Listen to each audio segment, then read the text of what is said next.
अध्यात्म ज्योतिष के तमाम दर्शक जो देश विदेश से इस कार्यक्रम को देख रहे हैं, आप सबका आज के कार्यक्रम में बहुत बहुत स्वागत और अभिनंदन। मैं हूं आप सबके साथ देवभूमि ऋषिकेश उत्तराखंड से आचार्य आशीष। खासकर जो आज इस कार्यक्रम को गृह प्रवेश के परिप्रेक्ष्य में देख रहे हैं, उनको यह जानकर बड़ा अच्छा लगेगा कि आज का जो कार्यक्रम है वो आपके प्रश्नों पर आधारित है। अभी हम तत्काल में दिल्ली में थे और वहां पर जब हम गृह प्रवेश करा रहे थे तो उनके कोई रिश्तेदार आए हुए थे, और जब उन्होंने हमारी वो सारी पूजाएं उन्होंने देखा, हालांकि उनमें उनको क्या समझ आया मुझे नहीं पता, उन्होंने कुछ प्रशंसा करते हुए कहा कि मैं बहुत अच्छा लगा, लेकिन उन्होंने अपने गृह प्रवेश की कुछ वीडियोस दिखाई जो लखनऊ के थे उनके रिश्तेदार। उसमें बड़े विस्तृत तरीके से बहुत सारी चौकियां बना रखी थी, बहुत सारे पूजा पाठ के उन्होंने तरीके उसमें दिखाए, कई सारी चीजें उसमें थी।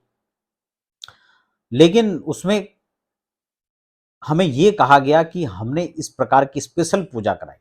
अच्छा, स्पेशल क्या था?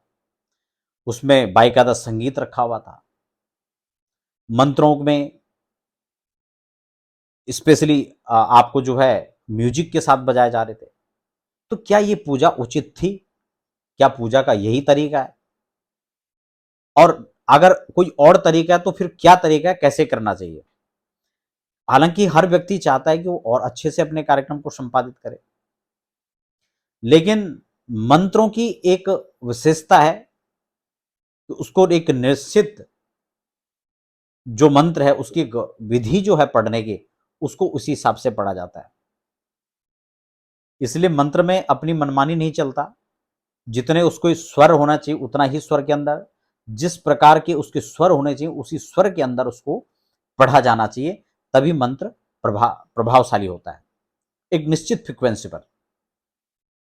लेकिन अगर हम उसको गा करके, बजा करके, कुछ विशेषता दिखा करके अगर कर रहे हैं तो वो बिल्कुल भी उचित नहीं है, क्योंकि वो सब एक जैसे ही उसको करेंगे। चौकियों की बात रही तो चौकियां बहुत सारे बना सकते हैं, जो चौकियां हैं भी नहीं वो भी बनाई जा सकती हैं। और आजकल तो सोशल मीडिया का जमाना है, यहां से देख लो वहां से देख लो, कोई भी आर्टिस्ट उसको तैयार कर सकता है। और उसमें कार्यक्रम में मैं देख रहा था कि बाकायदा भजन संगीत के साथ में बधाइयां लुटाई जा रही थी, गृह प्रवेश की बधाई। तो अब ये लुटाने का तो सिस्टम क्या हो हमें भी समझ में नहीं आया, लेकिन क्या इसमें विशेष पूजाएं होनी चाहिए उसको थोड़ा हम लोग समझ लें। विशेष करके जब गृह प्रवेश होता है तो इसमें कुछ विशेष पूजाएं जो हमें करनी चाहिए, उसमें सर्वप्रथम वास्तु शांति को हमें प्रधानता से करना चाहिए। वास्तु अधिष्ठात्री भगवान शिव हैं, उनकी विशेष पूजा, उनका रुद्राभिषेक अर्चन उसमें करना चाहिए। और घर के अंदर अन्नपूर्णा की सिद्धि के लिए अन्नपूर्णा के पाठ जप आदि हमें करने चाहिए। अन्नपूर्णा का पूजन जो कि किचन में विधिवत करना चाहिए। और वरुण का पूजन, जल अधिष्ठात्री हैं उनका, जल के अधिष्ठात्री भगवान वरुण का पूजन होना चाहिए। होम जो है शुद्धि का पहले जरूर करें, उसके बाद ही पूजा पाठ करें, और फिर जो है जो विशेष हवन होता है उसको बाद में करना चाहिए। शुद्धि का, शुचिता का पूरा ध्यान रखना चाहिए। कई बार हम देखने लोग जूते चप्पल लेकर के वहाँ चले जा रहे हैं, और फिर जो है सामान्य किसी सफाई वर्कर से काम करवा लिया, सफाई करवा ली, फिर पूजा पाठ शुरू करवा दिया। तो डेकोरेशन पर पूरा ध्यान न हो करके सबसे पहले स्वच्छता पर पूरा ध्यान होना चाहिए। उसके बाद फिर जो है उसको डेकोरेट करें, बहुत अच्छे से सजाएं, वहां देव प्रतिष्ठा करें, मंडप प्रतिष्ठा करें, और फिर वेद विधि के साथ में मनमुखी आचरण के साथ नहीं, पूर्णतः वैदिक विधि से पूजा पाठ करना चाहिए। आप योगिनियों का पूजन करें, आप क्षेत्रपाल का पूजन करें, आप वास्तु का पूजन करें, आप भद्रमंडल का पूजन कर सकते हैं। उसमें भगवान शिव की पूजा विशेषकर आप करें।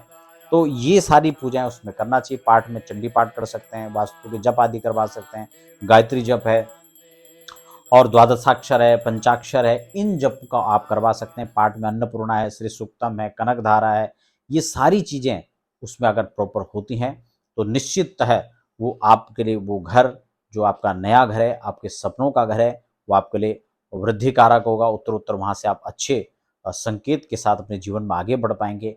आपकी जो कामना है, जो भावना है, वो निश्चिततः भगवान श्री हरि की कृपा से पूर्ण हो सकता है। इसलिए हमें जो मुख्य चीजें हैं उस पर फोकस करना चाहिए, बजाय कोई अनर्गल चीज़ों को न ध्यान दे करके मूलतः मुख्य चीज़ों को हमें फोकस करना चाहिए। बहुत सारे लोगों को प्रश्न रहता है कि सुंदरकांड है, सत्यनारायण भगवान की कथा है, निश्चित रूप से ये कराइए, लेकिन मुख्यतः वास्तु अधिष्ठात्री मैंने आपको कहा, क्योंकि भवन का निर्माण में जो है वास्तु का मुख्य रोल रहता है, तो उसको आप जरूर कराएं। अदरवाइज जो और भी चीज़ें हैं उनको आप कर सकते हैं, इंक्लूड उसमें कर सकते हैं, उसमें कोई हर्ज नहीं है, कोई उसमें दिक्कत नहीं है, लेकिन मूल चीज़ को आप जरूर करें, ऐसा ध्यान रखना चाहिए।